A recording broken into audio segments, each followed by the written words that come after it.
यहाँ पूर्ण हो रहा है। आप कृपया भारत के रक्षा मंत्री श्री राजनाथ सिंह जी ने जो इस अवसर विशेष के लिए वीडियो संदेश भेजा है, कृपया उसे प्ले करें और इसके बाद आध्यात्मिक क्रम आगे बढ़ेगा।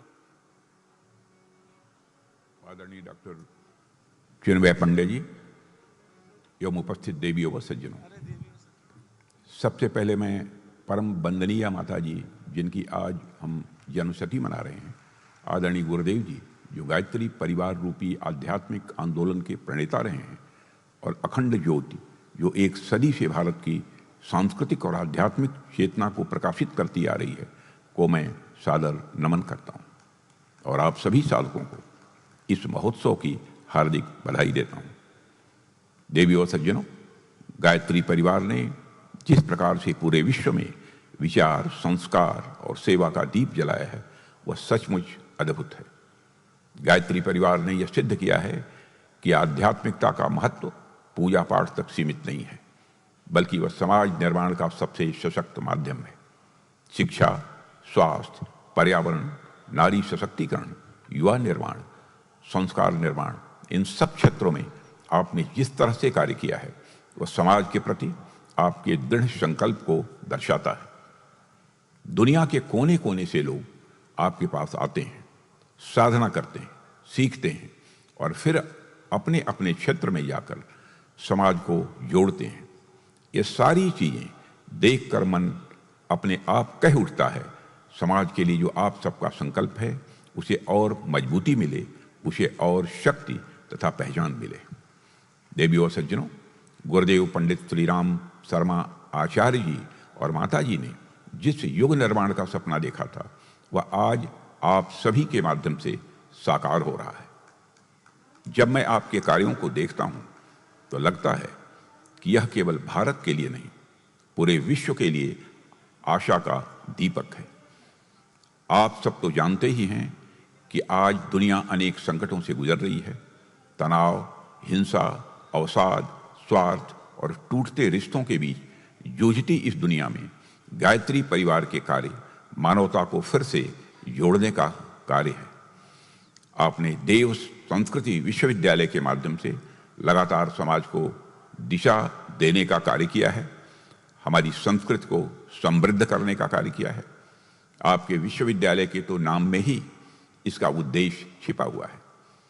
आपके तो नाम में ही संस्कृति है, और संस्कृति का अर्थ केवल परंपरा नहीं होता, संस्कृति बहुत व्यापक अवधारणा है। देवी और सज्जनों, भारत के रक्षा मंत्री के रूप में मेरा यह दायित्व है कि मैं अपनी सेनाओं के साथ मिलकर राष्ट्र की सीमाओं की रक्षा करूं। लेकिन मैं यह बहुत गहराई से समझता हूं कि यदि संस्कृति सुरक्षित नहीं रही, तो सीमाएं भी सुरक्षित नहीं रह पाएंगी। सीमाओं की रक्षा बंदूक से होती है, लेकिन संस्कृति की रक्षा संस्कारों से होती है। राष्ट्र कवि रामधारी सिंह दिनकर जी ने भी कहा था कि रोटी के बाद इंसान के लिए सबसे कीमती यदि कुछ है, तो वह संस्कृति है, क्योंकि रोटी हमें जीवित रखती है और संस्कृति हमें मनुष्य बनाए रखती है। संस्कृति हमारे खून में बहती है, हमारी नसों में दौड़ती है, हमारे श्वास में बसती है, और यह पीढ़ी दर पीढ़ी निरंतर प्रवाहित होती रहती है। अब इसे आने वाली पीढ़ी तक पहुंचाने की जिम्मेदारी आप सबकी है, और यह कोई छोटी जिम्मेदारी नहीं है। देव संस्कृति विश्वविद्यालय ने आपको सिर्फ शिक्षा ही नहीं दी है, बल्कि एक बड़ा दायित्व भी सौंपा है, और यह दायित्व है हमारी भारतीय संस्कृति को संभाल कर रखने का, उसे आगे बढ़ाने का। आप जहां भी जाएं, गांव में, शहर में, नौकरी में, व्यापार में या समाज के किसी भी क्षेत्र में जाएं, लोग आपको देखकर पहचानें कि आप संस्कारों वाले इंसान हैं। आपकी बोली, आपका व्यवहार, आपका उठना बैठना ही बताए कि आप भारतीय संस्कृति से जुड़े हुए हैं। संस्कृति भाषण देने से नहीं बचती, बड़ी बड़ी बातें करने से संस्कृति जिंदा नहीं रहती। संस्कृति तो हमारे रोज के काम से संरक्षित होती है। जब आप सच बोलते हैं, जब आप किसी भूखे की मदद करते हैं, जब आप बड़ों का आदर और छोटों से प्यार करते हैं, जब आप अनुशासन में रहते हैं, तो यह सब संस्कृति के प्रति किए आपके कार्यों में ही आता है। जब आप पेड़ पौधों को नुकसान नहीं पहुंचाते, पानी को बर्बाद नहीं करते, धरती और प्रकृति का सम्मान करते हैं, देश के नियम मानते हैं, राष्ट्र का सम्मान करते हैं और तिरंगे को देखकर गर्व महसूस करते हैं, तब एक तरह से आप संस्कृति का संरक्षण ही कर रहे होते हैं। देवियों सज्जनों, याद रखिए, आप अकेले अपने लिए नहीं जी रहे हैं। आप जहां भी रहेंगे वहीं संस्कृति का दीपक जलाएंगे। आप सब हमारे समाज की ताकत हैं, हमारी पहचान है। आप सभी सच में सांस्कृतिक योद्धा हैं। एक वो योद्धा होते हैं जो हथियारों के साथ सीमाओं की रक्षा करते हैं। वो सभी तो हमारे लिए आदरणीय हैं ही, लेकिन आप जैसे साधक और धर्मावलंबी लोग भी योद्धा से कम नहीं हैं, जो हथियारों से नहीं बल्कि अपने अच्छे आचरण से संस्कृति की रक्षा कर रहे हैं। देवी और सज्जनों, सांस्कृतिक संरक्षण और सांस्कृतिक सुरक्षा की दिशा में हमारी सरकार भी निरंतर काम कर रही है। आप सभी ने देखा होगा, अभी कुछ ही दिनों पहले हमारे प्रधानमंत्री जी के नेतृत्व में राष्ट्र ने सोमनाथ स्वाभिमान पर्व मनाया। आप सोचिए, 1000 वर्षों तक हमारी संस्कृति पर आक्रमण होते आए, लेकिन उसके बावजूद भी हमें कोई बिटा नहीं पाया।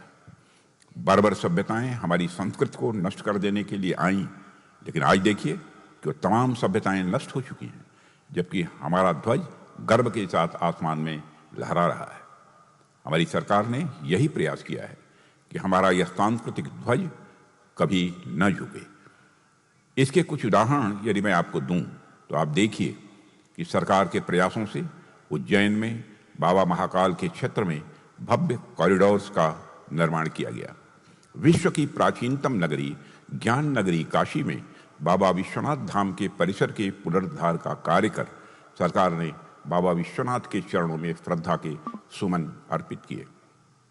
इसी प्रकार 500 वर्षों की प्रतीक्षा के बाद भगवान रामलला अपने भव्य मंदिर में विराजे।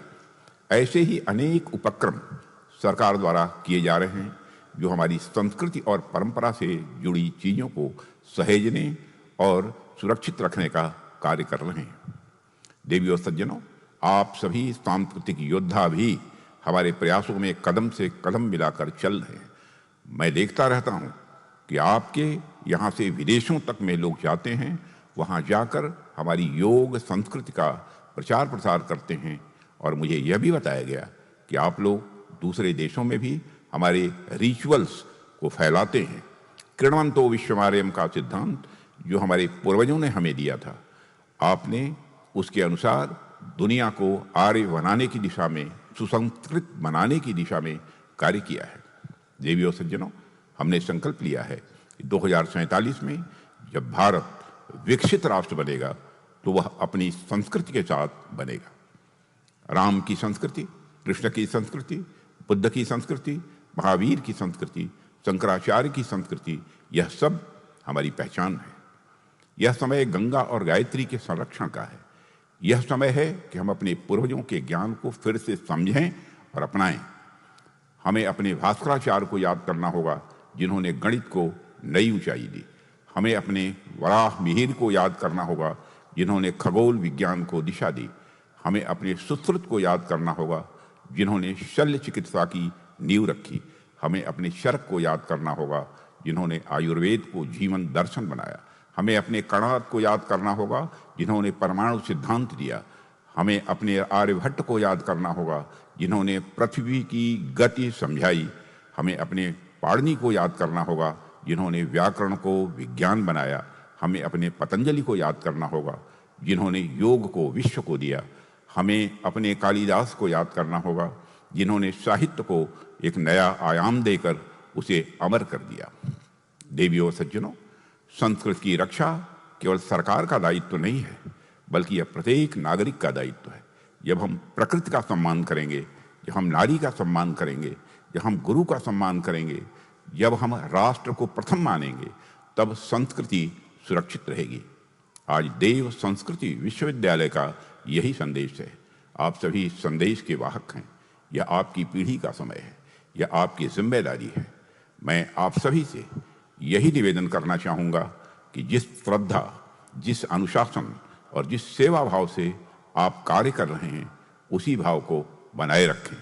कठिनाइयाँ आएंगी, चुनौतियाँ आएंगी, लेकिन गुरु का स्मरण आपको संभालेगा। गुरुदेव का नाम आपको शक्ति देगा, गायत्री मंत्र आपको दिशा देगा और यह देव संस्कृति विश्वविद्यालय आपको वह आधार देगा जिस पर खड़े होकर आप पूरे विश्व में भारत की आत्मा का संदेश पहुंचाएंगे। देवियों और सज्जनों, मेरी ओर से आप सभी को हृदय से शुभकामनाएं।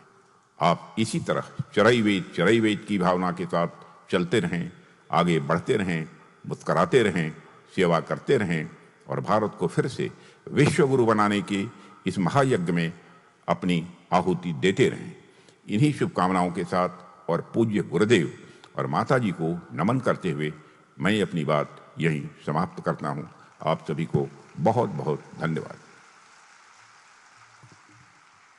देश के